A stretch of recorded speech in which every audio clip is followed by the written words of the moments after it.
Esse episódio do podcast Cinemação conta com a parceria do Topázio Cinemas. Acesse topaziocinemas.com.br e aproveite a melhor programação do interior de São Paulo.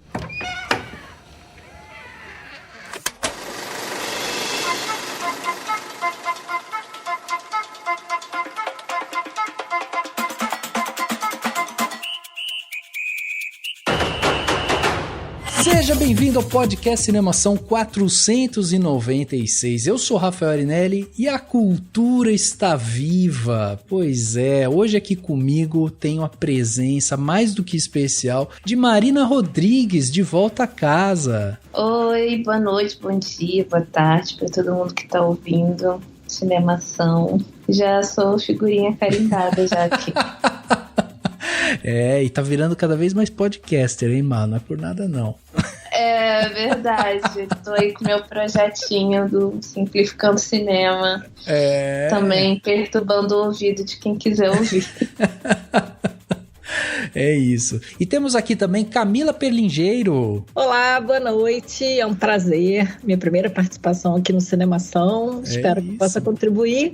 Obrigada. E temos também Joana Miranda aqui com a gente, também estreando. Olá, boa noite. Quem tá ouvindo, boa noite a todos. É isso, é bom dia, boa tarde, boa noite, viu? Porque a gente nunca sabe, né? Ah, é verdade. É isso, muito bem, meus amigos. Olha só, depois de 4 anos de inferno, misoginia, desinformação, fake news e muito, muito mais, no dia 30 de outubro o Brasil se viu diante de uma nova gestão política, né? A gente teve aí a eleição do Luiz Inácio Lula da Silva, foi declarado eleito presidente do Brasil e com ele um sopro de esperança para a cultura e outras áreas, né? Que chegou aí quentinho no nosso coração. E hoje, para bater um papo justamente sobre a volta da cultura no Brasil e como ela está se desenhando, o que tem aí, né, para frente e tal, a gente vai conversar justamente sobre o significado disso para o mercado nacional, como que a cultura ajuda e pode contribuir, né, para a melhoria do bem-estar do povo brasileiro, além de informar, gerar renda, emprego, né, fomentar o mercado interno e tudo mais. E hoje, para bater um papo aqui comigo, eu tenho essas 3 feras aqui no assunto que eu vou sugar delas, que eu quero sair daqui um expert no assunto. Então, temos aqui a presença, vocês já ouviram, né, da Marina Rodrigues, que já é colunista aqui do Cinemação, lá do Simplificando Cinema. Mas seja bem-vinda novamente aqui ao Cinemação e conta pra gente um pouquinho o que você tem feito aí de bom, o que é o Simplificando Cinema. Oi, Rafa, obrigada de novo pelo convite. Simplificando Cinema, ele é um projeto que, ironicamente, nasceu assim que o Bolsonaro assumiu a presidência. Não para falar bem dele, muito pelo contrário, para desmentir todas as fake news que ele usava contra a cultura, né? E acabou fazendo todo um projeto de violência, de opinião pública contrária a investimento cultural, etc. E aí as pessoas começaram a seguir, foram achando interessante, e de um pequeno blog eu acabei virando colunista do Cinemação, e hoje em dia eu tenho um podcast que se chama Simplificando Cinema também, que eu posto episódios semanais desde janeiro, falando sobre diversas questões do audiovisual e as políticas, né? E aí não é mais só o Brasil, né? Também falo muito do resto da América Latina e também de outros continentes, principalmente o europeu. Legal, legal. Quem quiser, vai lá no Cinemação, procura a coluna, né, Simplificando o Cinema, tem vários textos da Má lá. Temos aqui a estreia, né, da Camila, que tá aqui com a gente. Camila, nem vou me ousar apresentar você, quero que você se apresente para o nosso público, porque você tem uma vasta experiência, inclusive com Lei Rouanet, né? Pois é, obrigada. Em primeiro lugar, obrigada, Rafa, mais uma vez. Um prazer estar aqui com você, com a Marina e a Joana. Eu tenho zero experiência com cinema ou audiovisual. Eu sou uma pessoa, eu sou do livro, né? Eu venho do mercado editorial, estou no mercado editorial há mais de 20 anos. E eu faço, sim, uso da lei, eventualmente, em alguns dos nossos projetos. Já tem uns 15 ou 16 anos, pelo menos. Conhece um pouquinho, então. Pouquinho você conhece. Pois é, um pouquinho eu conheço. Enfim, tem sido, assim, uma experiência. A gente vinha acompanhando as várias mudanças, né, na lei. Acho que o primeiro projeto que a gente fez ainda era só papel, sabe? Foi antes do sistema, enfim. Eu espero que eu possa contribuir. Acho que, enfim, cultura é cultura, né? Eu acho que a gente tem um com o outro, né? Não, eu acho que a gente vai somar bastante. Essa sua experiência, né, com o mercado editorial, acho que vai trazer muito também pra gente, porque é um outro ponto de vista. Às vezes aqui, quando a gente fala de leis de incentivo, lei Rouanet e tal, a gente tá muito focado no cinema, mas é interessante as pessoas entenderem que tem muito mais. E eu vou entrar um pouco nisso quando a gente entrar no papo, mas deixa eu também apresentar aqui outra estreia, né, que é da Joana, que tá aqui com a gente também com uma vasta experiência em marketing cultural, distribuição, lançamento, faz tudo, né, na área, né, Joana? Impressionante. Então, Rafael, acabou que minha trajetória me levou para esse lugar, porque eu já produzia espetáculos de teatro e dança, aí também trabalhava com outras produtoras na área da música, aí eu coordenei um espaço cultural que tinha um foco muito grande em artes visuais e lançamento de livros, e isso acabou. Depois trabalhei com distribuição de cinema, então eu acho que eu tenho esse olhar mesmo marqueteiro, assim, de querer que a cultura seja sustentável, né? Que todo mundo, que a identidade do país, ela tenha mais valor, principalmente, né? A gente possa... Acho que é tanta coisa relacionada à cultura, né? Que a gente vai falar aí mais na frente. Sim, sim. Bom, obrigado, viu, meninas, por vocês estarem aqui. Tenho certeza que hoje a gente vai aprender bastante. Vamos falar um pouco sobre a importância, né? Da cultura, do Mink, né? Da Margarete, que tá ali na frente do Mink também. Vamos falar um pouco sobre isso, mas vamos bater esse papo no segundo ato desse podcast. Vamos lá. O Mink voltou para ficar. Viva o Mink! Viva a cultura brasileira! Viva a identidade nacional! Viva os trabalhadores e trabalhadoras da cultura! Viva o presidente Lula! Viva o Brasil! Que Deus e os orixás os abençoem nessa jornada. E Pelé disse: love, love, love! Viva a cultura do Brasil!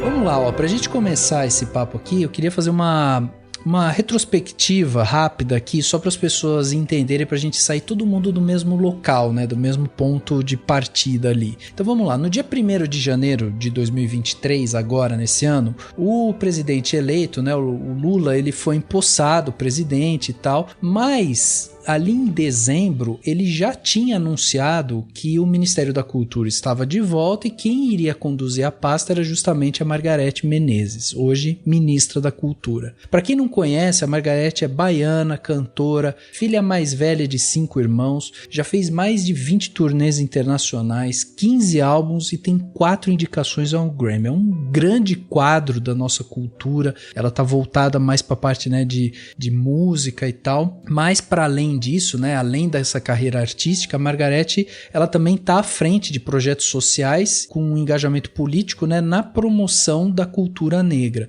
E ela é fundadora de uma associação que se chama Associação Fábrica Cultural, que é uma entidade privada sem fins lucrativos, né, que promove desde 2004 a formação técnica e profissional no fomento a cadeias produtivas locais, principalmente no ramo da cultura. Então, vale ressaltar que, apesar da experiência com a associação, a Margarete ela não tem experiência com gestão pública e ela vai encontrar, já está encontrando, né, diversos desafios aí à frente da pasta, porque foi uma pasta que estava no segundo plano, né, no governo passado. E é justamente aqui que eu acho que a gente tem que começar a nossa conversa. porque a gente viu que no governo passado a gente teve um movimento muito claro, né, de sucateamento, asfixia a cultura, né? Primeiro com a extinção do ministério, né, sendo que ele acabou tendo as suas atribuições foram incorporadas ao Ministério da Cidadania, e aí com isso a gente passou a ter a Secretaria da Cultura, e nos 4 anos do governo Bolsonaro a gente teve 8 secretários, e entre eles, né, os mais assim que acabaram chamando a atenção pelo lado negativo foi justamente o Roberto Alvim, com aquele papelão, né, nazista e tudo mais que ele se prestou, a Regina Duarte e o Mário Frias também esteve lá. Pois bem, hoje a gente volta a ter o Ministério da Cultura nas mãos de uma mulher negra, empoderada, internacionalmente reconhecida, com experiência, né, de fomento à cultura e tal. E aí eu queria começar daí com vocês, pensando um pouco nesse retrospecto, né, nessa coisa da asfixia e tal, nos últimos 4 anos. Eu queria saber de vocês, que são pessoas que trabalham com cultura diretamente, né, buscando fazer com que ela aconteça, fomentando a cultura, escrevendo em projetos e tudo mais. Como é que vocês viram a volta do Ministério da Cultura, assim, como que foi esse momento, assim, de vocês falarem, voltou, ela voltou? Emoção, lágrimas. Nossa, é exatamente isso. Eu confesso que eu ainda tô um pouco anestesiada, assim. A gente vai pro último dia de fevereiro, enquanto essa conversa tá acontecendo. E hoje ter visto a Janja cumprimentar a Margarete Menezes para elas começarem a falar sobre os comitês estaduais de cultura, eu fiquei meio assim, tipo, nossa, isso é verdade? Fica no Brasil? Está acontecendo mesmo? Não estou sonhando? Porque a gente passou por muita dificuldade. Eu estava até conversando hoje com as minhas amigas que estão fazendo esse projeto do edital do Banco do Brasil comigo, assim, e tá todo mundo assim meio anestesiado, até de não saber como fazer proposta mais de projeto, porque ficou muito tempo parado, assim. Eu particularmente ainda tive a oportunidade de participar de A Última Chamada, que a Ancine fez no final do ano passado, então não estava tão enferrujada assim, né? Mas as minhas amigas que trabalhavam com produção antes de tudo isso acontecer, assim, tipo, elas têm sentido, assim, uma dificuldade porque se afastaram muito da área, assim, né? Então, a volta do Ministério da Cultura, particularmente falando, causou uma euforia muito grande. Tipo, agora eu quero participar de tudo, assim, eu quero entrar em todos os editais, eu quero ir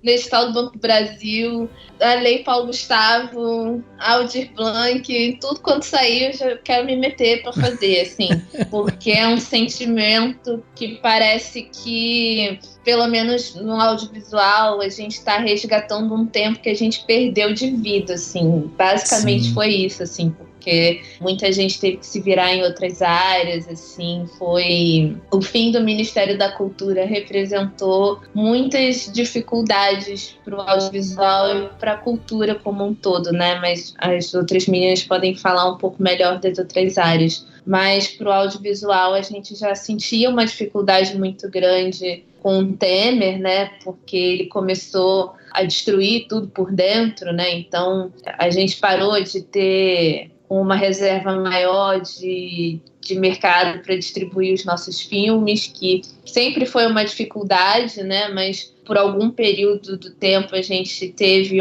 um pouco mais de sossego, e hoje a gente tem que lutar com a lotação das salas sempre com filmes estrangeiros, né? E o nosso filme sempre tendo que lutar, tendo que fazer o famoso boca a boca para tentar existir, assim, entre todos esses grandes tubarões, assim. Então, só do Ministério da Cultura ter voltado, assim, já volta um pouco a esperança de que a gente vai ter a resolução de políticas que a gente precisa resgatar e que precisa melhorar, né? Sim. Eu acho que é muito claro, né, que o Ministério da Cultura jamais deveria ter sido extinguido. Uhum. E eu acho que, assim, é sempre bom lembrar que o Ministério da Cultura existe muito mais, né? E existe para além de lei de incentivo, né? A gente está falando também de políticas nacionais de cultura, a gente está falando de proteção do patrimônio histórico e cultural. E a gente sabe que houve um sucateamento da cultura de uma maneira geral, mas também do patrimônio histórico. E eu acho assim, para mim, eu gosto sempre de falar um pouco nisso, porque o Ministério da Cultura ficou muito vinculado à Lei Rouanet, para quem é leigo. E aí também a Lei Rouanet virou uma massa de manobra, sabe? Porque Sim. as pessoas não entendem exatamente o que é a Lei Rouanet. Aí as pessoas ficam falando de que a gente está... Que aí está todo mundo ganhando dinheiro público, aí vira uma mamata. E as pessoas não entendem direito o que é a lei, como que funciona, como que é. E isso é uma fábrica de fake news imensa. Pois e uma é. fábrica de desinformação. E as pessoas não querem aprender, sabe? Porque é muito mais fácil ficar berrando na internet, né? Então... Mas eu gosto muito de lembrar que é isso, que é mais, né? A gente está falando de outros órgãos que eram ligados, né, ao Ministério da Cultura e que agora voltam, né, ao Ministério da Cultura, e que é mais do que cinema, é mais do que livro, é mais do que... tem um monte de coisa. A gente está falando de arte, a gente está falando de dança, a gente está falando de folclore, a gente está falando de cultura popular, né? Então, a gente está falando do show de uma pessoa famosa, mas a gente também está falando de tendas e lonas culturais que podem ser municipais, estaduais ou federais. Né? E eu acho que é importante, porque perdeu todo mundo, não é só que perdeu, não perdeu só o circo do exterior, entendeu? Perdeu todo mundo. Exatamente. Não, e esse negócio que você estava falando da Lei Rouanet é muito isso, né? A gente fez um episódio, 355, ainda a Mar participou e tal, que chamava assim, Cinema Brasileiro na UTI. E aí uma das coisas que a gente falava era justamente sobre esse negócio da Lei Rouanet e como isso foi totalmente distorcido, assim. E as pessoas acham que a Lei Rouanet é um banco que tem um dinheiro ali, as pessoas entram ali e falam, eu preciso de 5 milhões para fazer um show. Aí vai lá e pega. Aí depois ficam reproduzindo. Aí, viu? O Lula deu 5 milhões para não sei quem. Deu não sei quanto. Gente, não funciona assim, gente. Pelo amor de Deus. E é importante entender, assim, que é uma burocracia muito grande inscrever, é uma burocracia muito grande manter isso ativo, é uma burocracia muito grande fazer essa captação, é uma burocracia imensa você fazer prestação de conta, você fica 10 anos, 12 anos com o seu projeto. Assim, eu tenho um projeto agora que está sendo, as contas estão sendo vistas agora, 12 anos depois. Pois é. Então, assim, não é simples. Eu acho que se fosse fácil fazer cultura sem lei de incentivo, eu tenho certeza que todo mundo gostaria de fazer isso de uma maneira mais fácil. Não é difícil, é burocrático, o governo, não é o governo que dá o dinheiro, sabe? Você depende de uma série de fatores, são muitas etapas, às vezes é uma coisa, por exemplo, um projeto meu que eu inseri na Lei Rouanet em 2017, eu só consegui captar em 2020 para executar em 2022, com valores defasados, porque você imagina que de 2017 para 2022, o quanto que o papel subiu, sabe? De 2020 a 2022, o papel dobrou de preço. Você imagina? E a gente tinha um preço de capa que você não pode mudar. Uma vez que você coloca o preço de capa no projeto, em 2017, você não pode mudar. Então, quer dizer, um projeto que rolou porque precisava rolar, era muito importante para o país, importante como resgate cultural e tal. Não tem mamata. Essa é a frase, não tem mamata. Não tem. Eu acho que é uma vocação aí para todos nós, né, que operamos com isso e tal, enfim. Esse é o desafio, né, Joana? Nossa, totalmente. Você estava falando do seu olhar marqueteiro, às vezes, né, para essas coisas, e esse é um grande desafio, né, você combater essa muralha de fake news que às vezes parece ser quase intransponível, assim, e durante 4 anos ela foi fortificada ainda, né? Sim, e que suga a nossa energia, né, e a gente trabalha muito na cultura com uma energia de vida, né, que é querer muito que isso aconteça, né. Mas eu vou concordar totalmente aí com as falas da Marina e da Camila e falar que, nossa, a volta do Ministério é, assim, uma alegria que não tem palavras, né? Porque é acima de tudo. Eu fico pensando muito sobre, o quanto a nossa cultura, o Brasil, né, estudou, aprendeu muito aí a cultura eurocêntrica, né? Então, a valorização do Ministério da Cultura, ele existia, acima de tudo, acreditar no nosso potencial criativo, né? Acreditar no que o Brasil tem a produzir e a oferecer, e toda a história que a gente pode construir, né? Não é uma coisa assim pequena, né? É desde a literatura de cordel, das bordadeiras, de décadas de criações em todas as áreas, e aí que tem uma trajetória, né, que tem um mapeamento, que tem políticas públicas e um pensamento, assim, eu acho que quando eu falo marqueteira, eu penso nesse lugar, assim, de pensar essa sustentabilidade, de que isso tem um valor que as pessoas possam viver honestamente disso, né? A gente só quer, né, trabalhar e pagar as contas de uma forma digna, né? Mas eu acho que mais do que isso, eu também penso que também está nesse olhar, que é que a cultura ela não é só de quem faz, né? Apesar de ter uma população enorme, que são os trabalhadores da cultura, ela é sanidade, né? Assim, na pandemia a gente viu, quem não ouve música, não vê um filme, não lê um livro, cultura é de todo mundo.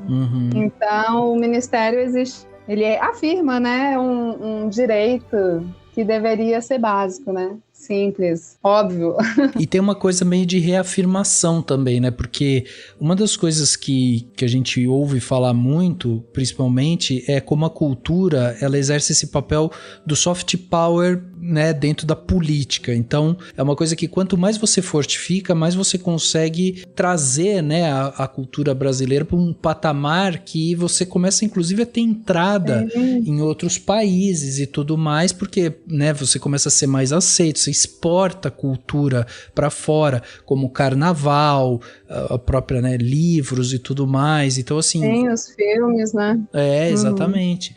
E aí, quando a gente vê uma coisa sendo totalmente sucateada da forma que foi e sendo colocada num patamar tão desolador, a sensação às vezes que dá é que as pessoas olham às vezes para a cultura só como é o pessoal que pinta, é o pessoalzinho lá que escreve, é o pessoalzinho que faz filme.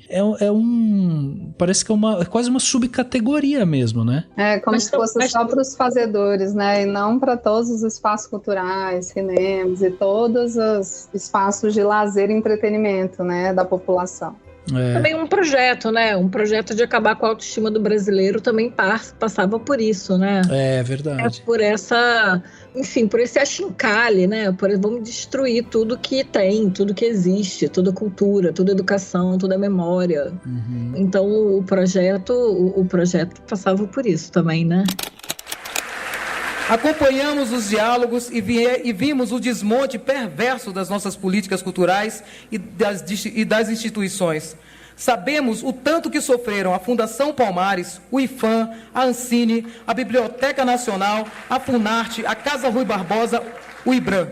Mas, principalmente, junto com meus colegas, nós ouvimos as pessoas. Nessas escutas, em diversos grupos de todas as áreas, segmentos e linguagens, percebemos a profundidade do que aconteceu nos últimos anos, a criminalização dos trabalhadores e trabalhadoras e a falta de entendimento do significado da força da produção cultural do Brasil.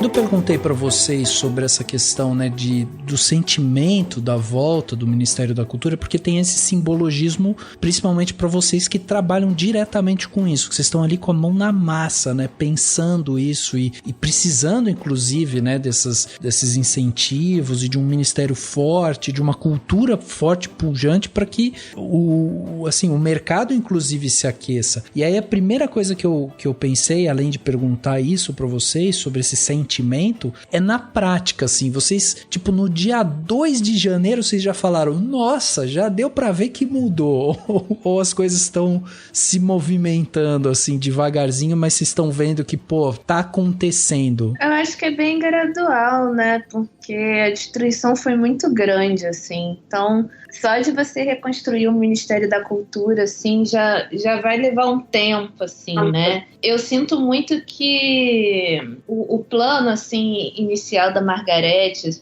pelo menos pegar esse 2023, assim, o primeiro ano de governo, e reativar mesmo as bases, né? Distribuindo esse dinheiro, dos patrocínios da Lei Rouanet, esse edital do Banco do Brasil, a Lei Paulo Gustavo e Aldir Blanc, que vai vir em sequência. Fazer esse dinheiro voltar a chegar na base, como ele antigamente conseguia chegar, para que a gente tenha aquela gordurinha lá da picanha e continuar a fazer o trabalho que a gente fazia antes, né? De tentar descentralizar a cultura, colocar dinheiro em outras regiões do país, né?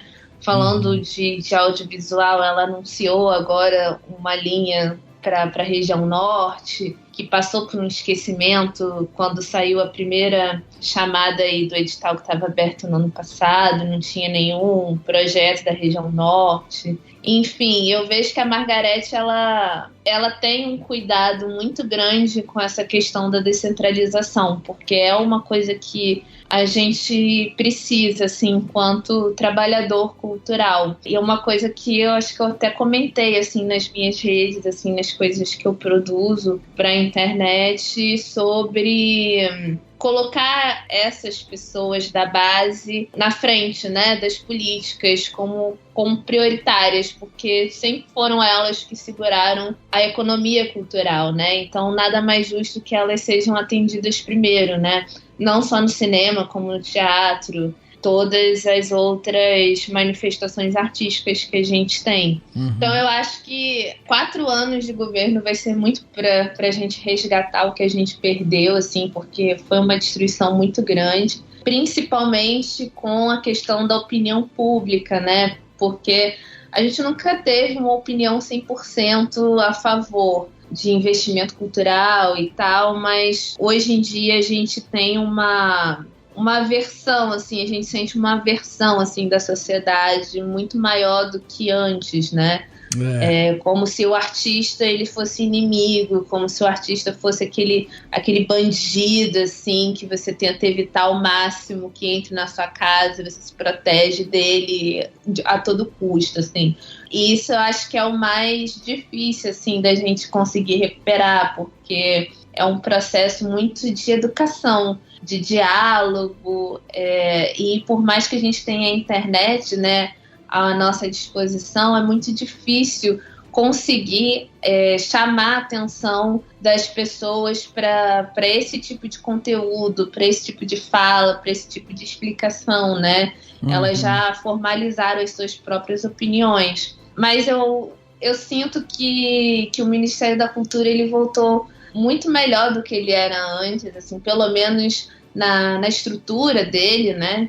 A proposta da reconstrução ela é muito interessante, assim, eu acho que cabe muito com muita coisa que o setor cultural como um todo já vinha pedindo há muito tempo e não tinha, e eles estão tentando fazer uma comunicação, assim, nas redes sociais muito legal também, de tentar explicar o que realmente é Lei Rouanet, e tem gerado engajamento legal, né? Então, assim, é aquela coisa, né? Um dia de cada vez, vamos tentar chegar até onde der, né? E espero que a gente consiga conquistar bastante coisa. Eu, particularmente, vejo assim, né? A gente tem muita coisa ainda para discutir, para aprovar, mas eu acho que o Ministério da Cultura está num caminho bom, por enquanto. Concordo com o que a Marina falou, eu acho que a gente começou agora, né? Assim, eu acho que a gente não tem base ainda para entender exatamente o caminho que a gente vai chegar. Como você falou lá no comecinho, Rafa, a Margareth não é uma gestora, mas ela vai se cercar, eu acho que de bons gestores. E se a gente lembrar bem, o Gil também era isso, né? E o Gil foi um bom ministro da cultura. Eu era muito cética, sabia? O Gil assumiu. Eu fiquei, gente, mas como assim, sabe? Mas depois eu achei, sabe, avaliando, depois, mais tarde, eu achei que ele foi um ótimo gestor, ótimo ministro.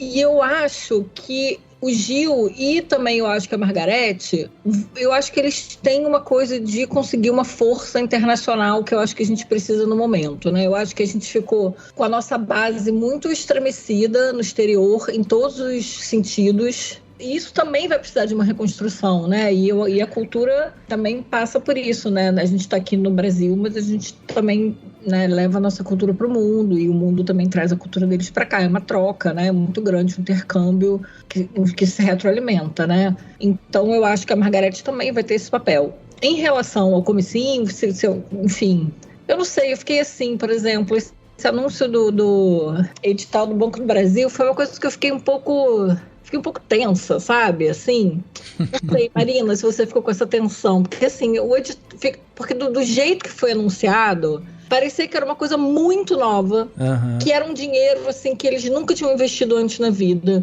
que era um edital novíssimo, que era uma coisa assim, instalando. E, na verdade, é o mesmo edital que eles sempre colocaram. É um edital que não contempla literatura, por exemplo, que eu até consigo entender, porque é uma coisa para funcionar dentro dos aparelhos CCBD, mas ele é o mesmo edital. Na verdade, era o básico, né? Era o básico. Então, eu fiquei meio assim, gente, eu entendo que, assim, que a primeira providência do governo foi sair passando um rolo compressor em cima do passado, entendeu? Mas eu fiquei um pouco tensa, assim, com esse anúncio bombástico, como se fosse uma coisa muito diferente, quando na verdade não foi. Óbvio que é sempre bom quando chega um edital, principalmente depois de anos muito magros. Eu acho que magros. eles tinham ficado sem, né? Talvez essa seja o maior. Sei, 2020 eu me lembro de ter inscrito um projeto, 2021 que eu acho que eu não sei, também não sei, porque como eu não contemplo literatura, eu não sei, mas em 2020 eu escrevi um projeto, eu me lembro disso, mas depois eu não sei, mas eu fiquei um pouco assim, porque era uma coisa assim que parecia que nunca tinha existido algo igual. E aí quando eu fui ler o edital, e aí eu bati até com o último edital que eu tinha, tipo, ele era o mesmo edital, então me deu assim, eu fiquei um pouco nervosa, porque eu achei que isso, eu entendi o motivo, mas eu achei que isso podia repercutir de uma maneira negativa de alguma maneira, não sei se as pessoas não perceberam, se isso foi abafado de alguma maneira, mas eu fiquei um pouco tensa. Mas assim, obviamente que eu vejo com bons olhos, eu tô vendo tudo de uma maneira muito positiva, até porque, gente, a gente ficou sem nada. Então, Pois é. Então, eu tô meio assim, gente, que é lucro, sabe? Mas eu acho também que eu não acho que a gente vai precisar de 4 anos inteiros, eu acho. A gente vai precisar de um governo inteiro para começar, sabe? Porque é muito mais fácil demolir do que reconstruir, sabe? Eu acho que a gente vai precisar de fôlego, de investimento e de um tempo até a gente, de fato, começar a ver resultados concretos, não só na cultura, mas em todos os setores do país. Mas a gente tem que dar uma chance, a gente tem que fazer a nossa parte, a gente tem que acreditar. Eu acho que eu queria comentar sobre a Margareth, né, que foi uma pergunta lá no início, mas que eu fiquei muito feliz com a escolha dela, assim, eu penso, assim, eu já trabalhei, como eu falei no início, trabalho com várias áreas, sou muito apaixonada pelo cinema, mas venho eu, artisticamente, da dança. E aí eu vejo que o Brasil, por exemplo, o brasileiro, ele é um corpo que dança, que se move mais do que, de repente, de outros países, e isso vem muito da cultura negra, né, do carnaval, do samba, da capoeira, que faz com que o brasileiro ouça uma música e tenha vontade de se mover, né. Então, acho que a visão, assim, ser uma mulher, né, ser uma mulher preta, acho que é bem especial, por si só, vindo do governo que veio, né? Sim. E com um olhar que ela pode contribuir muito, né? Como artista, cantora que chegou, como você falou aí, de premiações fora, né? De aonde podemos, de repente, levar a nossa cultura, reforçando aí meu amor pela cultura brasileira. Mas você sabe que isso que a Camila estava falando sobre esse asterisco, assim, né, do tipo, pô, olha só o que aconteceu, né, tem um edital e aí gera também uma frustração e tal, e aí eu percebo muito isso, assim, não sei se vocês me corrijam se eu estiver errado, mas a sensação que eu tenho é que a gente tem tanta coisa para resolver, né, que passou e que foi desmontada e tal, que assim, a gente vai precisar realmente ter paciência, assim, vai ter que, até na frase final da Camila aqui, a gente vai ter que esperar os 4 anos mesmo pra gente ver o que a gente conseguiu refazer, porque meio que juntando, né, as coisas que vocês estavam falando quando a Marina começou e tal, a sensação que dá é que, nossa, a gente tem que remontar, reconstruir, refazer pra normalizar, pra daí a gente pensar em expandir, quer dizer, tipo, é tanta coisa pra fazer que nossa, dá um desesperinho mesmo. A destruição realmente ela é muito mais devastadora, né? Não, mas assim, como eu falei, eu entendo, sabe? Sim. Eu entendo que cada migalhinha precise ser celebrada nesse momento, sabe? Que eu acho que a gente precisa quase que ser relembrado. E mais do que isso, uma coisa que a Marina falou também que é muito importante é que e aí a gente falou sobre isso, né, já em algumas vezes aqui durante essa nossa conversa, é que é muito importante que a gente siga fomentando, sabe, essa discussão sobre o que são as leis de incentivo, como elas funcionam, o que são esses editais. É muito legal que o Ministério da Cultura esteja fazendo esse movimento para poder educar a população, mas também precisa vir da gente que faz a cultura, entendeu? Sim.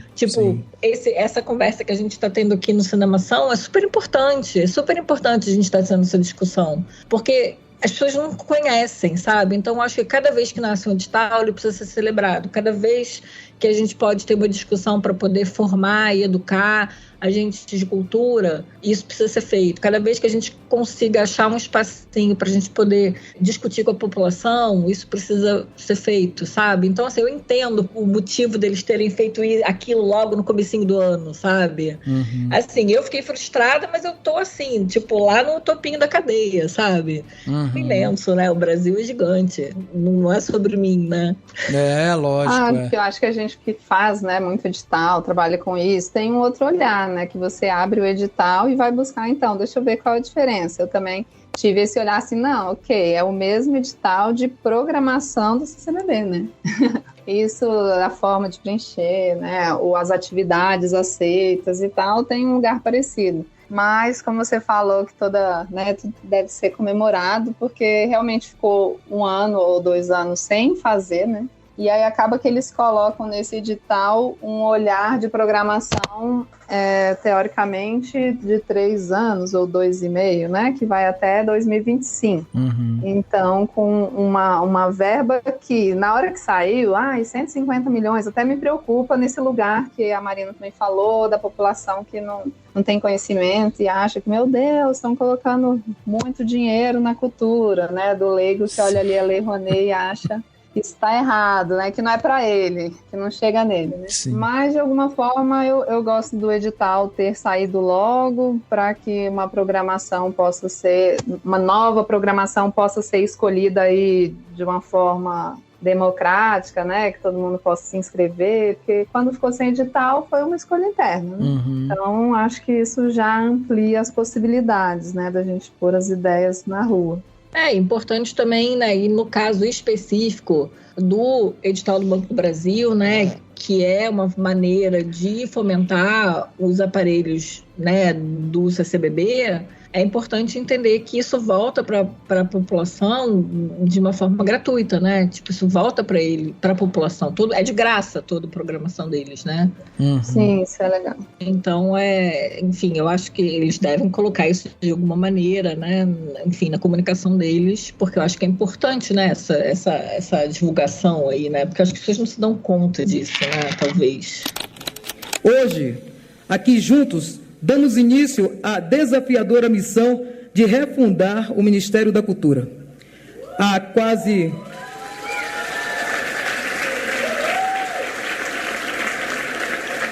40 anos, o MINC foi fundado como uma conquista da redemocratização brasileira, reconhecendo que cultura precisava de um ministério que tratasse com exclusividade do tema.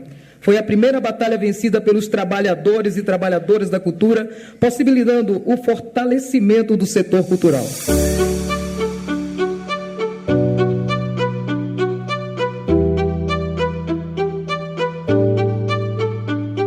Eu, na verdade, é a primeira vez que eu faço algum projeto pro edital do Banco do Brasil, assim. E eu acho que tem muito a ver com isso, assim, tipo, a gente ficou tanto tempo parado que agora a gente tem essa euforia de querer fazer as coisas, assim, né? É. E eu quase nem lembrava mais que eu tinha esse projeto de mostra cinematográfica que eu tinha feito com a minha amiga na época da faculdade ainda, assim. E é um projeto que a gente sempre gostou muito e a gente sempre pensou tanto no CCBB quanto em outros centros culturais, assim, e outras oportunidades de incentivo para fazer essa mostra, que eu acho que a eleição do Lula, assim, e a volta do Ministério da Cultura acabou dando um gás, assim, na gente de querer ir atrás de fazer isso, assim. Porque eu, particularmente, assim, durante o governo Bolsonaro, assim, ou eu trabalhei muito para fora, assim, para pessoas que não são do Brasil e aí não tinham essa parte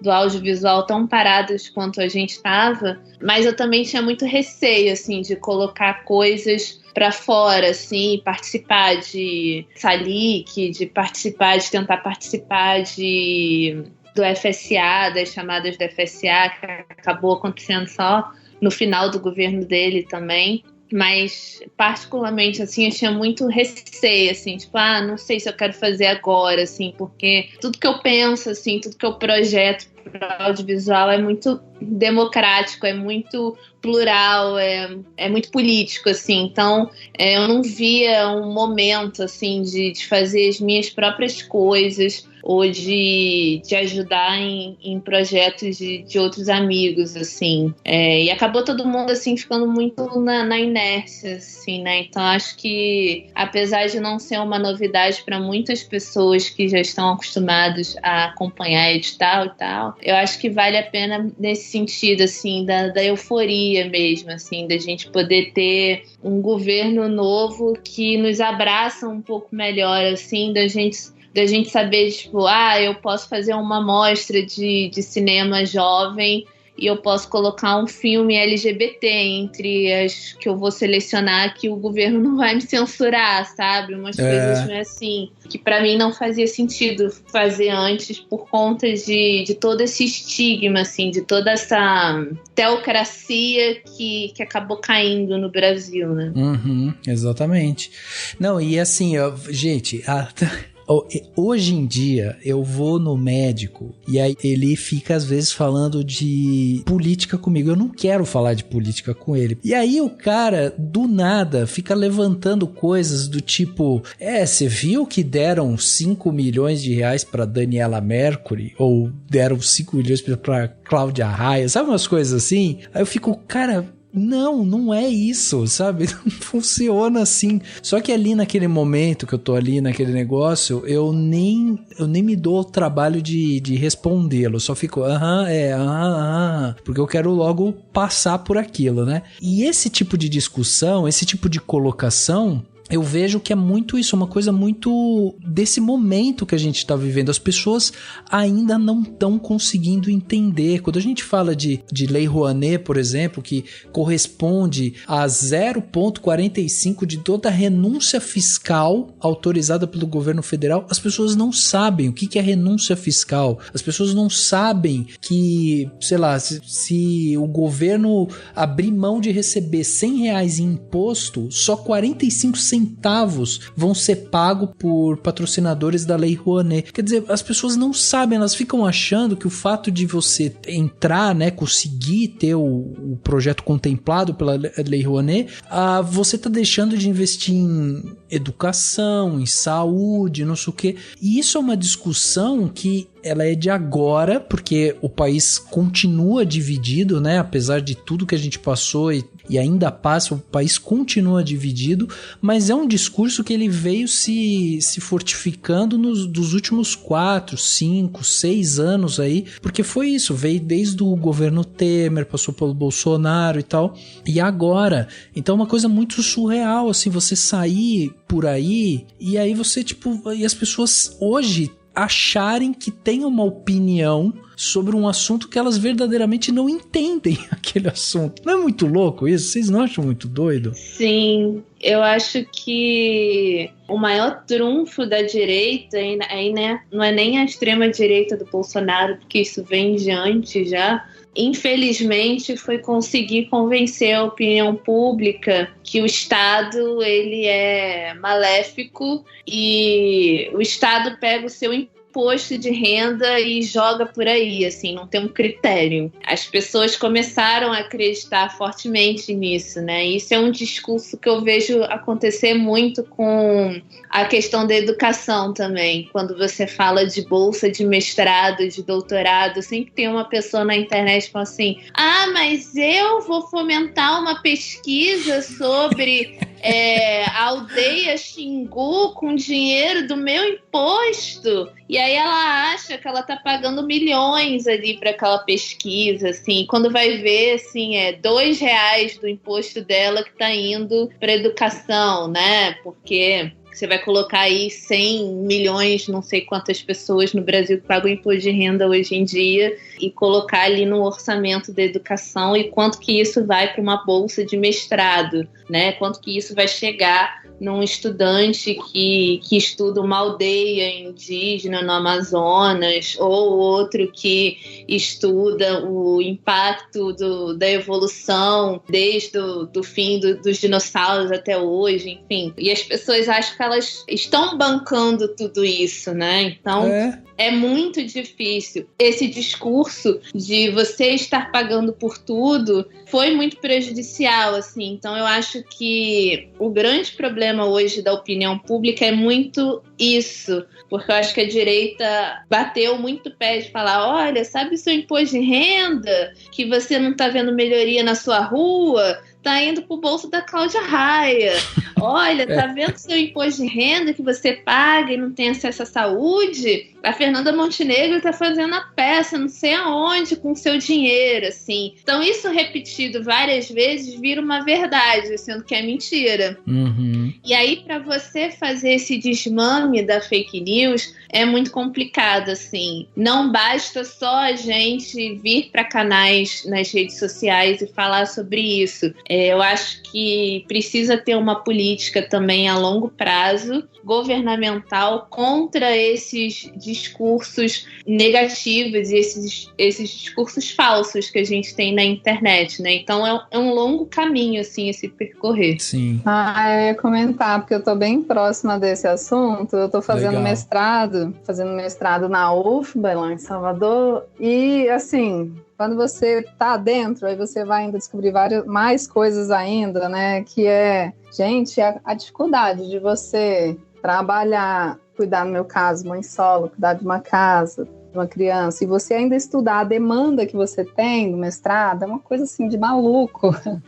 Que as pessoas que têm a possibilidade de ter a bolsa, sabe, é assim, você poder se dedicar algumas horas para aquilo, né, e ter um melhor rendimento e sobreviver melhor. Pois é. Tirando que a bolsa tinha um valor, está se falando aí sobre um aumento, eu não sei se ele já aconteceu ou não, mas a bolsa tinha um valor de R$1.500, que eu acho que todo mundo que fala sobre isso vai dizer que isso aí é um valor que ela talvez não consiga nem viver. E a bolsa, ela é para pessoas de baixa renda, que se você tem alguma entrada de dinheiro, você já nem pode participar.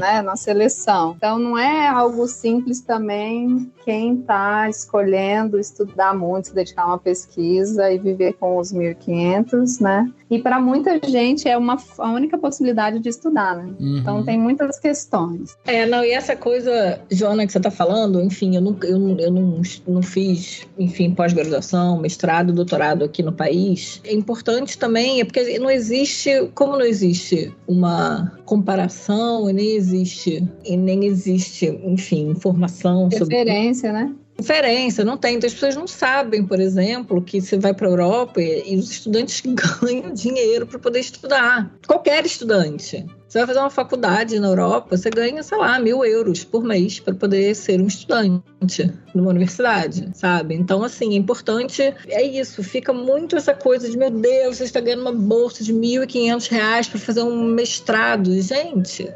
E aí é isso, você não pode ter vínculo empregatício, você não pode trabalhar, você tem que viver com isso para poder estudar, para depois poder arrumar um emprego formal e tal. É muito duro, sabe? É isso, é muito duro a vida do estudante, a vida do empregador, a vida do... E assim, e fica parecendo que é isso, que tipo assim, é que como se estudar fosse um pecado, é como se você vai fazer cultura fosse um pecado. Existe uma inversão de valores imensa, e que eu acho que é isso, eu concordo com a Marina. A gente vai ficar muito tempo, assim, porque tem algumas coisas que é anterior ao governo Bolsonaro, anterior ao governo do Temer, anterior, inclusive ao governo da Dilma e do Lula, é de muitas gerações, sabe?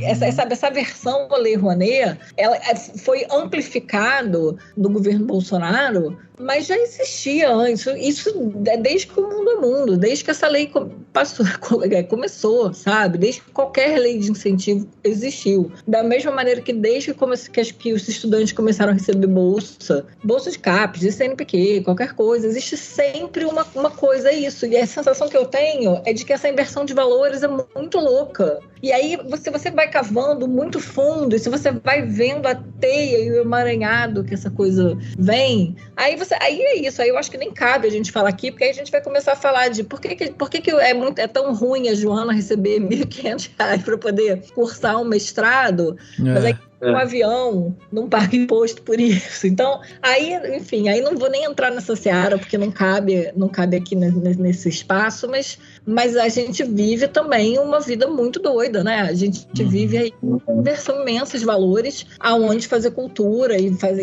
fazer educação é coisa de mau caráter, né? Pois é.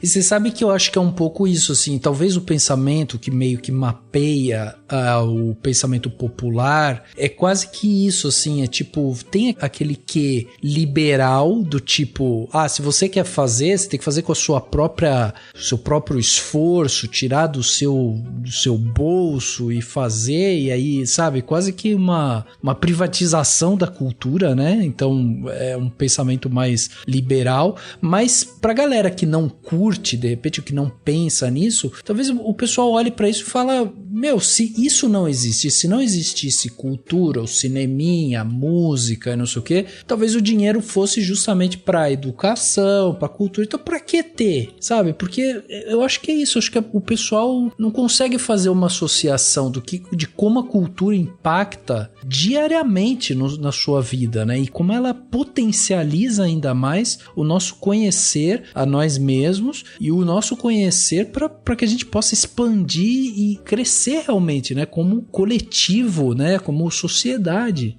E não é só isso, vamos além. A cultura e a educação também geram emprego. Uhum. Né? Também, perfeito. É uma indústria, também gera emprego. Não é uma coisa que está todo mundo vivendo na praia e pensando em coisas bonitas e fazendo miçanga e trancinha um no cabelo do outro. É uma indústria, é emprego, é empresas sérias. Sim, e que ligadas ao turismo, né, para os países que sabem aproveitar, gera uma economia violenta, né, de viagens, de hotéis, de restaurantes e mais uma camada inteira, não só de turismo interno, mas de externo, né? Exatamente. Só ia complementar que depois da última, né, que a gente vivenciou, que foi a questão dos 5 milhões para Cláudia Raia. Sim. Muita gente veio falar comigo na internet e falou assim, mas cultura é importante, mas agora nesse momento a gente está precisando de atenção para a saúde e educação. E aí, para essas pessoas, eu achei uma única resposta, que é a pergunta, tipo, a Lei Rouanet está atrapalhando o governo investir na educação e na saúde? Então por que a educação e a saúde não melhoraram antes de existir a Lei Rouanet? Daí a pessoa não sabe mais o que responder, porque acho que ela percebe que ela tá falando uma grande besteira. Olha, uma ótima réplica essa, gostei. Me emocionei com inúmeros relatos de luta do meio da cultura para o reconhecimento de seus direitos e a busca incessante de espaço e dignidade. Ouvi, acompanhei os diagnósticos e vi as vias de superação, e chego agora às 2 últimas palavras que darão o tom de nossa gestão no tratamento com os servidores públicos da cultura: respeito e cuidado.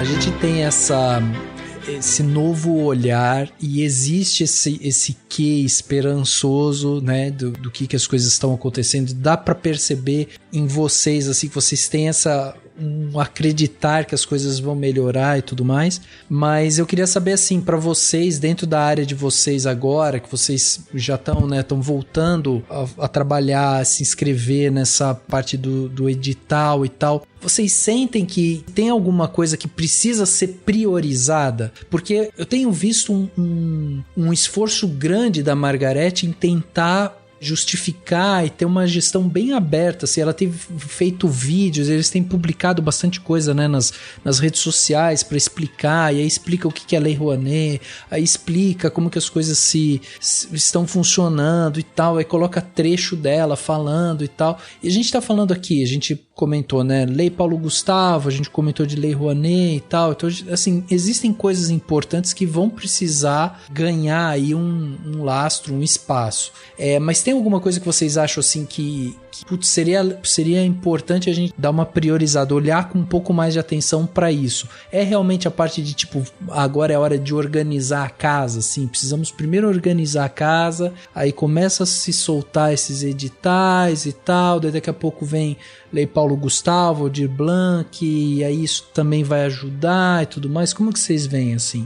Essa pergunta é tão complexa, né? Porque pois eu ia falar a mesma coisa. Organizar a casa, eu acho que é muito importante para que tenha uma velocidade, uma qualidade, né? Pessoas capacitadas dentro de um ministério para entender os assuntos, os projetos que estão chegando e ter um tipo de análise de velocidade, enfim, que faça com que vá acontecendo. Mas enquanto você está falando, apesar, né, a gente pode até ser injusto, né, falando que tem uma categoria que de repente precisa tem um olhar a mais, mas realmente o cinema ele foi muito destruído, né? A Ancine fala que eu estou em Brasília e a gente ficou sem editais de longa-metragem durante anos. Não foi um ano do último governo? Foi anos. Ali o mesmo pensamento, estratégia em relação ao cine foi tirar o longa, né? Foi tirar o cinema de maior alcance, enfim.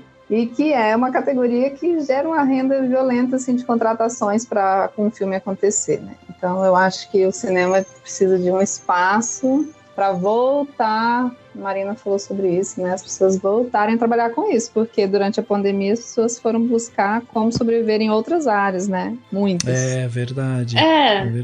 Puxando, né, o fio do cinema, eu ia falar sobre cinema também, porque é o que eu vivo, assim, então é onde eu posso falar mais, assim. Apesar de achar que tá tudo muito deficitário, assim, a cultura como um todo. Mas no audiovisual, propriamente, eu acho que a discussão primordial hoje em dia é a regulamentação do streaming. Não tem como fugir disso. É algo que já está acontecendo no mundo e eu acho que é uma grana que vai injetar no FSA, que ele precisa muito para realmente voltar a cumprir com o papel do qual ele foi criado, que é um fundo para descentralizar o investimento no audiovisual ao redor do Brasil, né? Então, não foram só editais de longa que a gente não teve, né? A gente teve uma pouca atenção para o setor de exibição dentro da FSA também. A gente está tendo que lidar com esse escândalo que não chegou nos grandes jornais, porque essas coisas não chegam com facilidade, que é o fato da FSA ter dado muito dinheiro para muitas poucas salas de cinema no Brasil, super concentradas no eixo do Rio e São Paulo, em cidades da zona sul desses estados, e uma baixa atenção para os exibidores que precisavam de um auxílio emergencial para não fecharem na pandemia, porque o cinema foi muito afetado, né? O cinema enquanto espaço físico também. A gente ficou aí quase um ano, se eu não me engano, acho que até um ano sem os cinemas estarem abertos. Nós perdemos muitas salas de cinema, enquanto poucas outras salas ganharam muito dinheiro, né? Então foi uma realocação de recursos do fundo setorial que não é para ser feito assim, né? Porque ele foi criado para ser descentralizado, ele foi criado para fomentar a atividade do cinema, seja ela produção, seja ela distribuição, seja ela exibição, nos 4 cantos do país, né? Muito manjada essa frase, mas é verdade. Tipo, ao mesmo tempo que eu, em Minas Gerais, posso captar um dinheiro para fazer um filme, uma pessoa que está lá no Acre, ela também precisa ter essa oportunidade de captar o dinheiro também pelo fundo e fazer o filme dela. E ter as mesmas oportunidades, que foi algo que começou a acontecer, mas a gente não teve tempo de desenvolver isso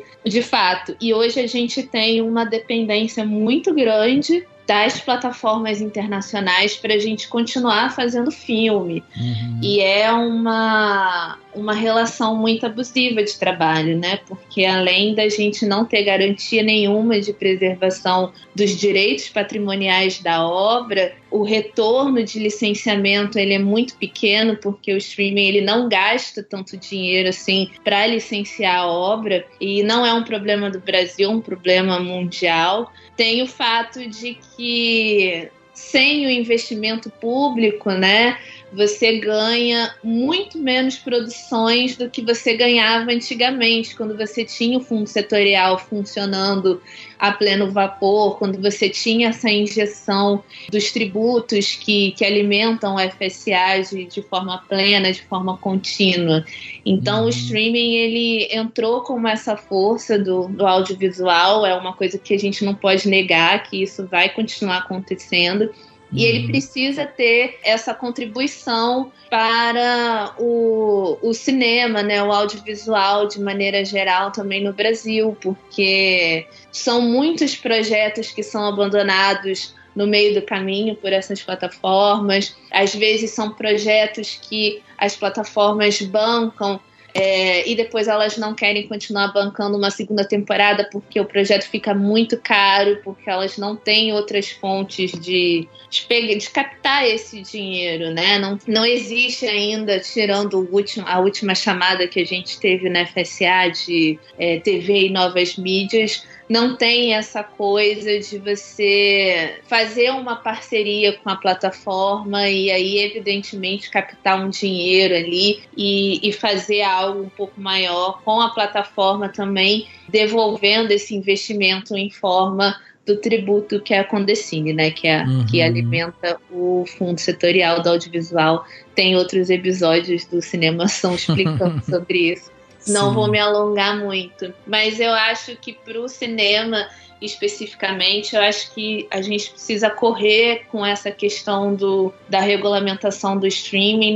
Não foi uma discussão que ficou abandonada, assim, né? A gente teve parlamentares que fizeram as propostas de lei, levaram isso para a Comissão de Cultura já. Tem um dos projetos, um dos PL já está na outra comissão, se não me engano, acho que de tecnologia, mas a gente precisa correr com isso, sim, porque sem esse investimento o Brasil perdeu muito campo de mercado, né? A gente tem um mercado muito grande, é o segundo maior da América Latina, e provavelmente foi o único maior país assim da América Latina nos últimos tempos, tirando a Argentina, que está passando por essa crise ainda, a não investir como se investia antigamente, né? E o Brasil ele é um polo distribuidor de trabalho também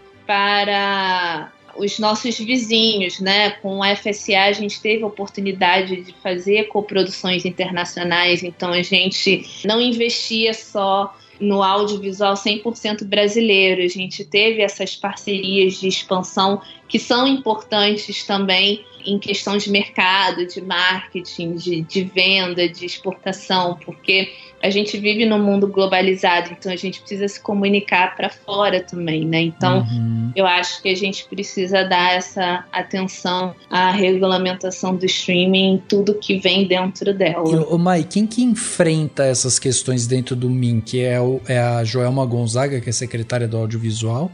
Mas a própria Margarete também, né, pode se envolver, assim, porque a nova estrutura do Ministério da Cultura trouxe o tripé, né, o famoso tripé do audiovisual para baixo da asa, né? Então, o Conselho Superior de Cinema tá ali, a Ancine tá ali, a Secretaria do Audiovisual tá ali, né? E a Margarete agora é a presidente do Conselho Superior de Cinema, né? Então, ela pode e ela deve, com certeza ela fará em algum momento essa discussão, né? Então, ter tudo dentro muito bem estruturado, né? E uma das competências da Secretaria do Audiovisual, inclusive, é essa questão da exportação do audiovisual, da cultura brasileira, enfim. Então, o Ministério está muito ligado com isso, né? Tá. E a Secretaria do Audiovisual agora também monitora as ações financeiras da FSA, né? Então, também é algo que eu acho que é muito positivo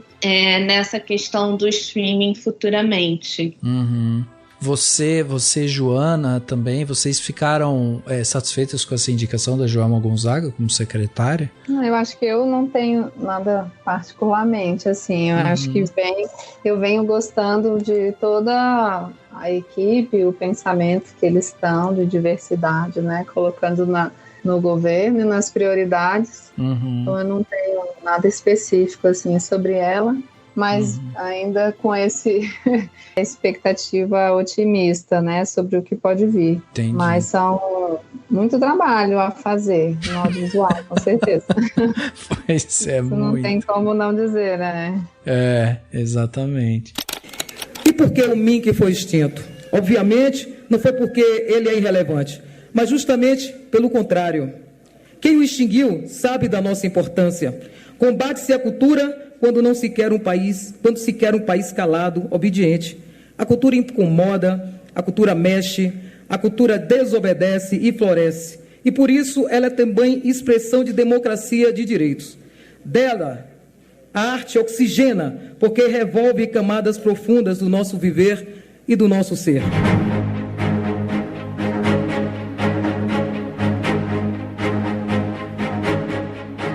Agora deixa eu pegar um pouco da experiência aqui da Camila também, que trabalha com a parte, né, de livros, porque, Camila, a gente sabe que assim, o governo passado ele agrediu, né, sistematicamente várias áreas da cultura, inclusive a parte de livros, né? A gente tem aquela frase famosa do ex-presidente falando que o livro era aquele amontoado de palavras que tinha que suavizar aquilo ali e tal, enfim, aqueles absurdos que ele falava. E eu queria saber de você, assim, você que tá aí no mercado editorial e tal, você tem alguma coisa que você acha assim que precisa dar uma olhada com mais prioridade? Porque o livro também passa por uma questão, inclusive, de digitalização, né? Os e-books e tudo mais. Pois é, essa questão da pirataria é difícil, né? Porque, assim, antes do lidar com pirataria digital, já existia o problema da questão da Xerox nas escolas e universidades.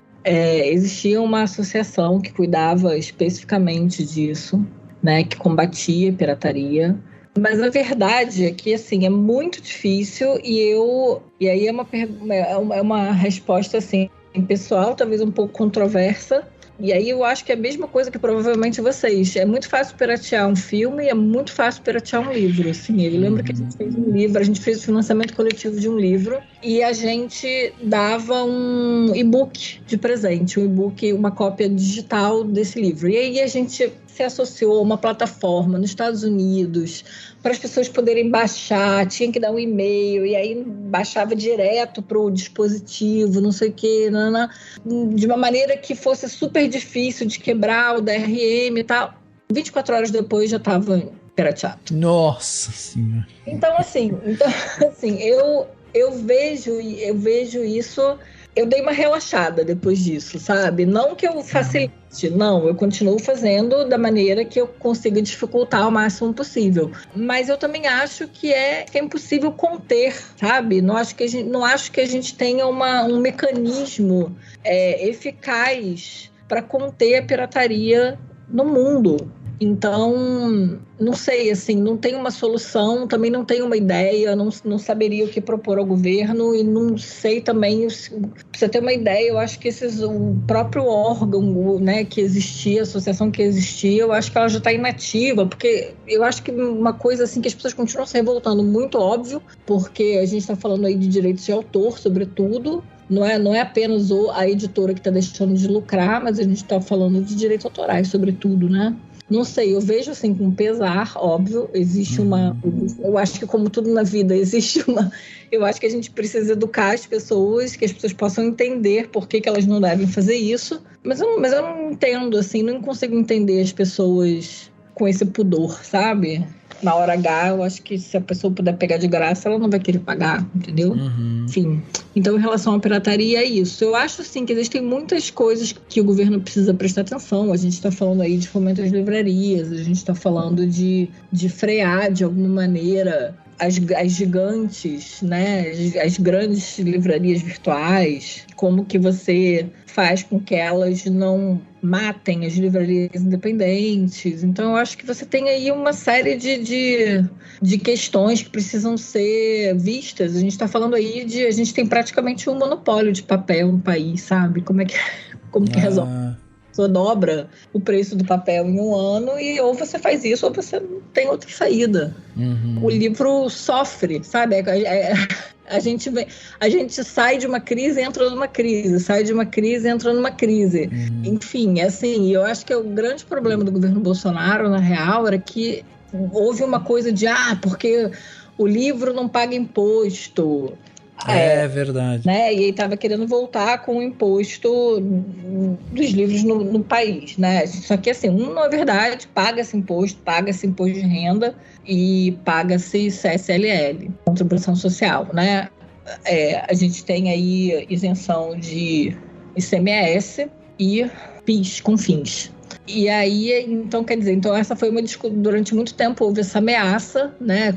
Que foram anos, né, de ameaças e brigas e discussões e foi complicado, foi muito complicado essa discussão e essa espada, né, em cima da cabeça das editoras, porque realmente inviabiliza um negócio que já está muito sucateado, né, já é muito difícil. Porque, assim, é muito engraçado, porque a gente fica assim nivelando o mercado editorial pelos mega sellers que são publicados no Brasil. Mas a gente está falando de uma quantidade que é assim, é 0,5%, sabe, daquilo que é publicado. Sim. De 99,9% dos livros que são publicados no país tem, sei lá, menos de 1.000 exemplares, sabe? Assim, eu acho provavelmente existem dados, né? Eu tô dando dados, vozes da minha cabeça, mas provavelmente existem dados reais aí que a gente pode depois captar, mas a grande maioria dos livros tem tiragens muito pequenas. E se você pensa, os livros estão com preço defasados, né? Assim, papel sobe, os insumos gráficos sobem, é tudo cotado em cima do dólar. O quanto que o dólar subiu nos últimos anos? E o quanto que o livro subiu nos últimos anos para se ajustar a esse preço? A conta não fecha direito, sabe? Existem associações de editores, no caso, eu faço parte de uma associação de editores independentes e a gente está tentando entender e tentando discutir novos modelos de negócio, onde que a gente vai operar, como que vai fazer, como que a gente faz para poder fechar essa conta, né? Face aquilo que a gente vem vivendo. Entendi. Então, eu acho... Então, assim, a sua pergunta é o que eu acho que o Ministério da Cultura vai fazer. Eu acho que existem uma série de prioridades aí. Eu acho que, como o cinema, a gente também foi muito pisoteado de governo Bolsonaro. E é verdade, e é isso, assim, vai ter que, né, como vem fazendo, né? A gente tem aí o novo secretário, né, que é o cearense Fabiano Piu, né, que assumiu agora a Secretaria do Ministério da Cultura. E enfim, é experiente, né? Ele foi secretário da Cultura do Ceará entre 2016 e 2022. Meu irmão, que é cearense, gostou da gestão dele. Ele trabalha, né? Meu irmão trabalha com cultura no Fortaleza. Uhum. E aí eu acho que é isso. Tipo assim, vai ter que se reunir. São muitas associações. O livro tem uma coisa que é o seguinte: são muitas associações. Existe um sindicato, várias associações. E aí existe o Programa Nacional do Livro da Leitura. Então existem muitas frentes. E aí eu acho que precisa se reunir realmente com esses protagonistas, elaborar uma pauta de trabalho para os próximos 4 anos, entendeu? E entender quais são as prioridades e aquilo que é possível fazer para poder reerguer o setor. Entendi, perfeito. Dá para perceber que a Margareth vai ter muito trabalho, porque olha, vou te falar que tem tanta coisa para fazer, são tantas áreas. Por isso que quando a gente veio aqui, né, nos últimos 4 anos, e a gente não faltou episódio aqui, a Má sempre estava aqui com a gente, levantando essa bandeira, né, mano, de que a gente tinha que ficar atento justamente para a parte cultural que estava sendo pisoteada e massacrada. E quando a gente fala da parte de cultura, é importante as pessoas terem essa noção que a gente está falando de uma parte, de um setor, né, dentro da sociedade que é muito importante porque ele traz esse empoderamento nacional mesmo, né?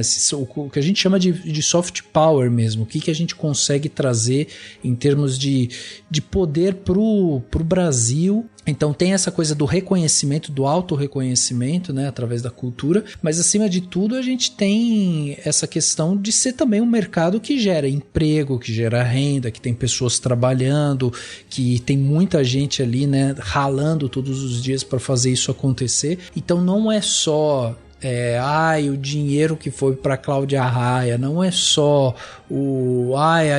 tá investindo, sei lá, mamadeira de piroca, sei lá, aquelas coisas que eles inventavam o tempo todo. Não é isso, gente, tem muito mais coisa. Então o intuito nosso era justamente esse, era a gente trazer pessoas que estão na área para mostrar a quantidade de coisa que ficou parada, ficou congelada e que agora começa a descongelar, né? Começa a ter um olhar um pouco mais vistoso ali, tá? Um pouco mais profissional, ético e tudo mais, para que a gente veja com que as coisas evoluam. E a gente, como trabalha com isso, está de olho na cultura, a gente vai continuar aqui de olho, vendo as coisas, porque a gente quer uma coisa boa, que seja boa para todo mundo, que continue gerando renda e que ajudem as pessoas a evoluírem em suas vidas. Então, não há mais nada além disso, né? Mas eu acho que as pessoas precisam entender que cultura, assim como educação, é como as outras indústrias, sabe? Assim, é como outros mercados, é igual o mercado imobiliário, é igual o mercado de venda de carro, é igual,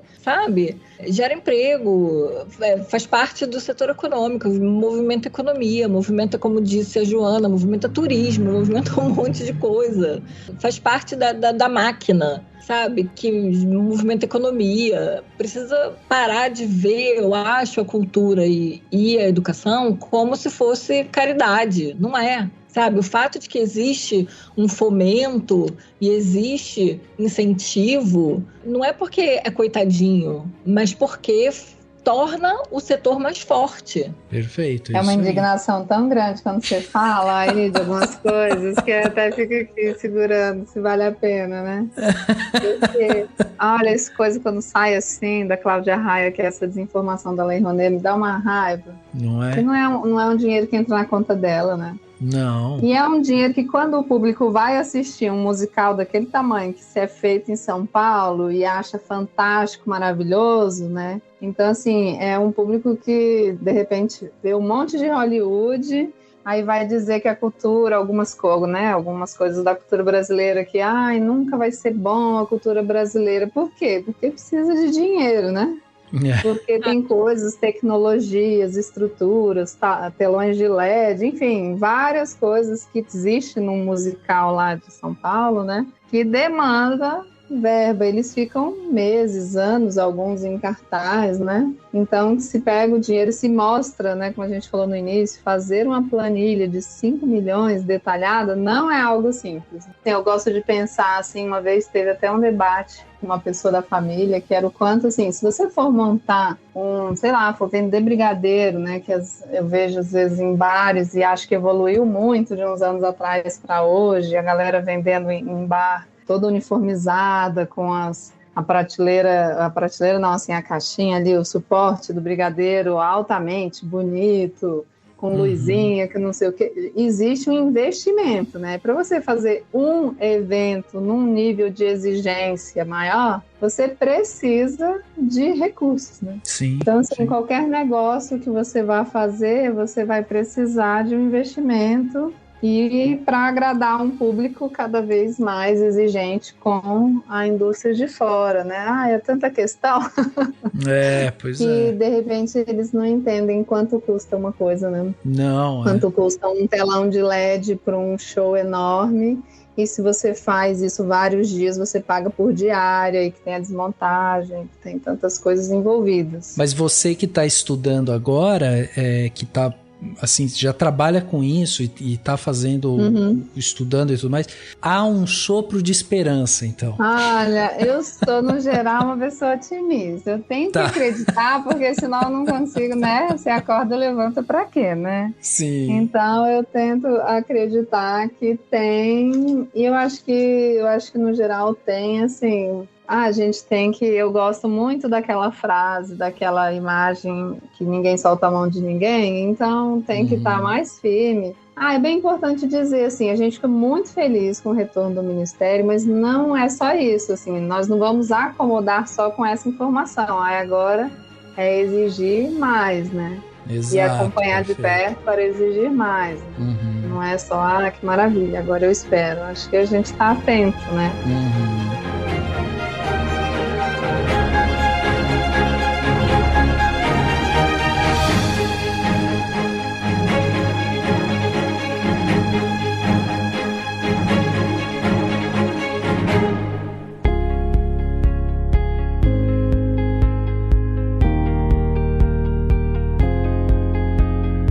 No detalhe da semana, aquele momento aqui onde a gente dá dicas, né, para os ouvintes, para você fazer alguma coisa aí durante a semana que, né, seja diferente, seja uma coisa divertida ou não, uma coisa reflexiva. Vamos ver aqui que as meninas trouxeram pra gente. Mar, como você já é da casa, eu vou pedir para você iniciar aqui com o seu plano de detalhe, sua dica aí, 1, 2, 3, quantas dicas você quiser. Vai, Mar. Eu acho que para combinar com um papo, assim, de identificação cultural e tal, provavelmente quase todo mundo já viu, né, porque óbvio o filme é maravilhoso, mas eu vou indicar Marte 1. Boa! Que ainda tá em exibição aqui em Minas. E eu levei meu namorado pra assistir, ele é mineiro. E aí ele saiu encantadíssimo do cinema, assim. Ele falou que foi o melhor filme brasileiro que ele já viu na vida dele até hoje. E às vezes eu dou uma forçada de barra, assim, pra ele assistir as coisas. E não ficar tanto só Hollywood o tempo inteiro. E ele, depois que acabou a sessão, né, a gente saiu, ele falou uma coisa pra mim que ficou muito marcada, assim. Eu acho que tem tudo a ver com o que a gente discutiu e com a importância da cultura. Ele falou que ele se viu muito no menino de Marte 1, porque ele também era um menino de periferia quando ele era criança, e ele tinha grandes sonhos quando ele era criança, igual a ele, assim. Que legal. E eu fiquei muito emocionada quando ele falou isso, assim. Deu pra perceber muito, assim, a identificação da pessoa com o lugar que ela nasceu, com o lugar que ela frequentou na infância. Meu namorado ama Minas, ele nasceu no interior e mora em BH há muitos anos. Mexeu muito com ele, porque é uma história de uma família mineira, que a família dele, basicamente, assim, né? Então, eu acho que a gente poder se ver na tela, isso gera um impacto muito legal, assim, muito bom. É muito proveitoso, é muito produtivo, assim, de você saber que existem pessoas como você que vão fazer um filme sobre você, assim. Não é sobre você, mas é sobre você, sabe? Então, eu acho que Martin casa muito com essa questão da volta da cultura, da possibilidade da gente fazer essas manifestações culturais, seja na escrita, seja no audiovisual, que impacta a pessoas de diversas maneiras diferentes, porque o brasileiro pode até negar, mas ele ama se ver na tela, porque se não fosse assim, a gente não teria novela fazendo sucesso até hoje. E seu namorado é cruzeirense, Má? Não, ele é atleticano, só faltou isso pra escorrer a lágrima. Faltou isso. Se tivesse sido atleticano no filme, ele teria chorado, com certeza. Pois é. E eu gosto sempre de ressaltar que o Gabriel Martins, né, diretor do filme, ele fez um discurso, né, quando fez o lançamento e tudo mais, e o filme foi um dos representantes, né, do Brasil no Oscar 2023, e o Gabriel pega e fala assim, que esse filme, ele não existiria se não fosse por conta do Brasil de Lula e Dilma, porque o filme é fruto do edital de ação afirmativa, né? Que foi o primeiro e único para pessoas pretas. E ele, sendo um cineasta preto e periférico e tal, ele falou que isso foi algo que fez história, né? E tá aí, esse é o poder da representatividade, é isso. Exatamente. Tá aí, então, lembrando, ó, Marte 1 tá no YouTube, dá pra vocês verem por lá, alugar, dentro do YouTube, dá pra alugar lá. Vai ter link aqui no post, então tudo que a gente tá falando tem link aqui, é só você ir lá clicar e você vai ser direcionado. Joana, e você, o que você trouxe de bom pra gente aqui na sua estreia de Plano Detalhe? Já estou com o meu caderninho a postos aqui. Eu adorei a indicação do Marte 1. Na verdade, eu pensei, assim, eu acho que minha sugestão de coração era que você que está ouvindo, né, artista ou não, mas inclusive artista também, né, mas igual de repente eu tento praticar na minha vida, por exemplo, eu vou comprar verduras e vou procurar um local, eu vou uma pessoa local, uma feirinha do bairro, e vou procurar, dependendo do produto, não ir naquela, né, grande super loja. Sei. Procure a programação local da sua cidade, né, e valorize aí o artista local, valorize os livros, os shows e tudo da cidade, que você pode se surpreender, né. Ótima dica essa, realmente, para você valorizar o pessoal realmente ali, né, que tá do teu lado. Fazendo as coisas. Sim. E para quem quer trabalhar com arte, eu acho que um sonho distante, né? A gente que trabalha com edital, acho que minha dica é procure aí a Secretaria de Cultura, porque você pode se cadastrar e participar dos editais também da cidade, da região, do estado. Sempre é possível, né? Tem que buscar os caminhos dos projetos e dos editais. Boa, ótimas dicas, tá aí. Então, ó, 2 dicas boas para vocês irem lá e fazerem, porque realmente temos que começar a tirar a ideia do papel agora. E falando em papel, lembrei aqui da Camila, olha aí, viu, Camila, o gancho? Você... Pensa em papel em mim, olha. Camila, o que você trouxe pra gente de dica boa aí? E pensando 2 coisas. Uma é que, enfim, eu não sou de cinema, mas aí eu vou dar 2 dicas. Boa. Uma é pro ouvinte que tá em qualquer lugar do mundo. Eu não sou de cinema, mas no ano passado a gente fez o financiamento coletivo do livro do Larica Total. Ah, que legal. Foi legal. E ele, né, pra quem não conhece, ele foi um programa de humor, né, de receitas de guerrilha, que passou no Canal Brasil, enfim, há 10 anos atrás, né? Foram 3 temporadas. E no ano passado, eles fizeram um documentário celebrando os 10 anos do programa. E a gente fez um financiamento coletivo para lançar o livro. No final do ano, esse livro foi lançado, ele também entrou para ver, enfim, né, tá nas livrarias. E essa é a minha dica, né? Para quem gosta de um programa de humor, receitas de guerrilha, eles têm uma base de fãs, assim, que não esmoreceu nesses 10 anos. Foi muito impressionante e é realmente muito divertido. Então essa é a minha primeira dica. Demais. O livro se chama Receitas Maravilhosas do Mundo Maravilhoso de Larica Total. Então, esta é a minha primeira dica. Boa. Segunda dica é para quem está em São Paulo. Essa é para anotar na agenda, porque ainda falta um tempinho. Tá. Mas entre os dias 23 e 26 de março vai rolar um evento muito bacana, que se chama Feira de Livros de Editoras Independentes, chamada Primavera dos Livros, e vai acontecer no galpão do MST, na Alameda Eduardo Prado 474, lá na Barra Funda. É um evento super legal, envolve cerca de 70 editoras independentes nesse galpão. Vai ser a primeira vez que vai rolar uma edição nesse local. O evento é gratuito, vai ter uma programação intensa para leitores, também gratuita, e livros de editoras do Brasil todo. Então a gente aguarda todo mundo, vai ser bem bacana, a gente está muito animado. Vai ter uma programação específica para editores, vai ter um dia específico para alunos de produção editorial, de letras, para quem curte livros, e uma programação para o público no final de semana. Então fica o convite para todo mundo, Primavera dos Livros, entre 23 e 26 de março, para quem estiver em São Paulo. Muito bem. Camila estará lá? Estarei lá, vão lá me visitar. Estarei com 2 mesas, uma da Pinacotec e a outra da Mapa Lab. Eu sou uma das criadoras dessa feira, a gente criou a Primavera dos Livros em 2001. Estamos aí há 20 e tantos anos na militância do livro independente.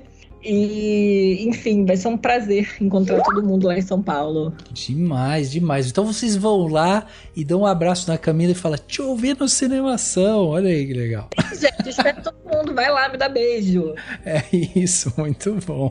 E para fechar aqui, né, o plano de detalhe dessa semana, eu trouxe aqui para vocês o podcast O Ateliê, o novo podcast aí do jornalista o Chico Felitti, né, que já tinha feito um trabalho sensacional lá com a mansão, com a casa abandonada, né, que virou febre aí dentro da podosfera, e agora ele volta com o Ateliê. Aí é interessante, né? Porque esse é um podcast onde o Chico, ele vai um podcast documental, de novo, né? Onde ele vai acompanhar a denúncia de ex-alunos do Ateliê do Centro, que é uma escola de artes que existe há 20 anos no centro de São Paulo. E esses alunos, eles afirmam que o Ateliê é, na verdade, uma seita, em que passaram anos ali sofrendo abusos físicos, psicológicos, financeiros e tal, por um professor que eles eram obrigados a chamar de mestre. E aí o Chico, com a habilidade toda que ele tem de contar a história, ele vai entrar dentro dessa história, vai desvendando ali camada por camada o que é o Ateliê, o cenário artístico, né, dentro do Brasil, de São Paulo e tal. Então é um trabalho muito bacana que está sendo feito. Os episódios estão saindo semanalmente, já são 8 e, pelo que eu entendi, vão ser 10 episódios e depois disso acabou. Então vale muito a pena correr no seu principal agregador aí de podcast, vai lá, procura por O Ateliê, que vocês não vão se arrepender.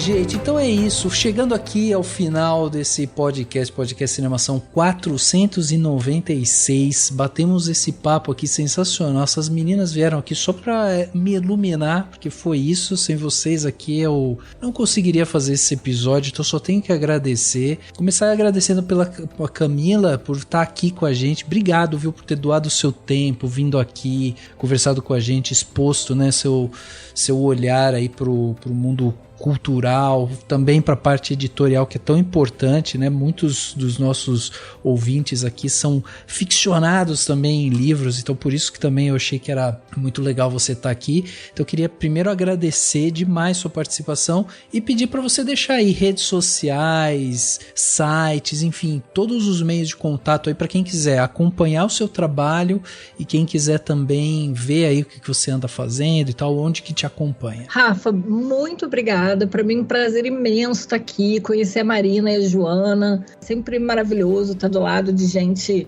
inteligente, militante da cultura, que a gente possa se encontrar aí em outros bares, em outros canais. Pô, se espera, eu só não quero ver foto das 3 juntas e eu sabendo que vocês se encontraram e eu não fui convidado. Essa cerveja coletiva vai ter que rolar em breve.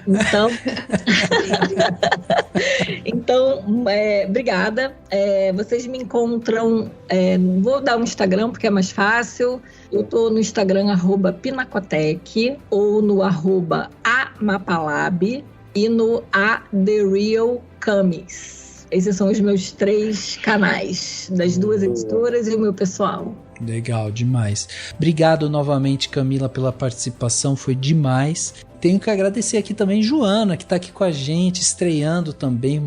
Grande estreia, Joana. Joana, já tô chamando a Joana para outras coisas já na frente. Eu quero usar e abusar já, Joana. Obrigado, viu, pela sua participação aqui. E também deixa aí seus meios de contato, como que as pessoas fazem, né, para chegar até você. E obrigado mais uma vez por doar seu tempo. Eu sei que você tá super corrida aí, então muito obrigado mesmo. Obrigada pelo convite, bem feliz de ter conhecido você, as meninas. E acho que sempre bom, né? A conversa nos fortalece também. Eu acho que para mim o principal de encontrar tá no Instagram.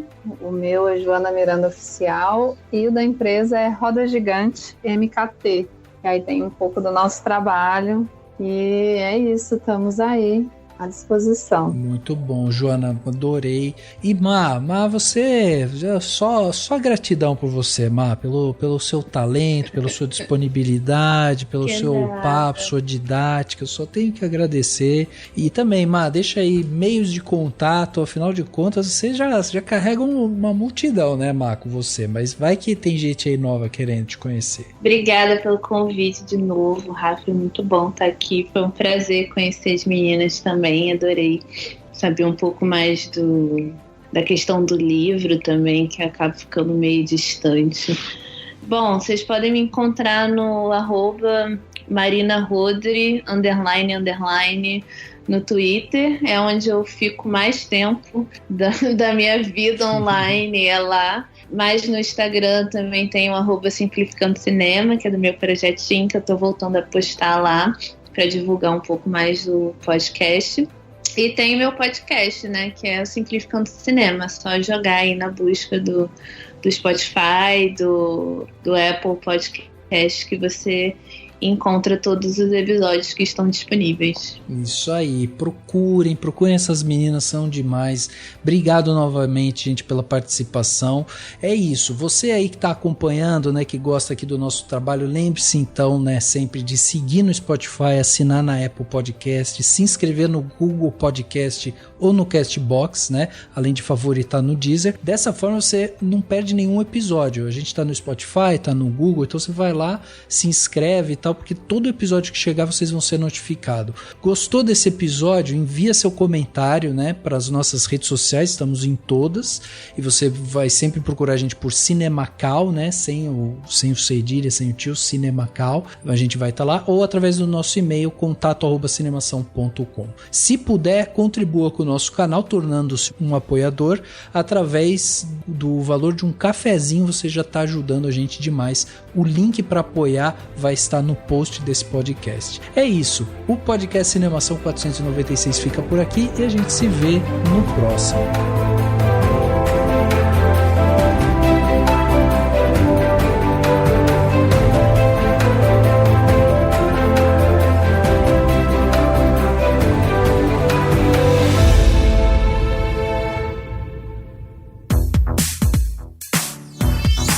Esse Esse podcast foi editado pela Isso Aí Design. Tudo isso é forma com função. É design estratégico. É isso aí.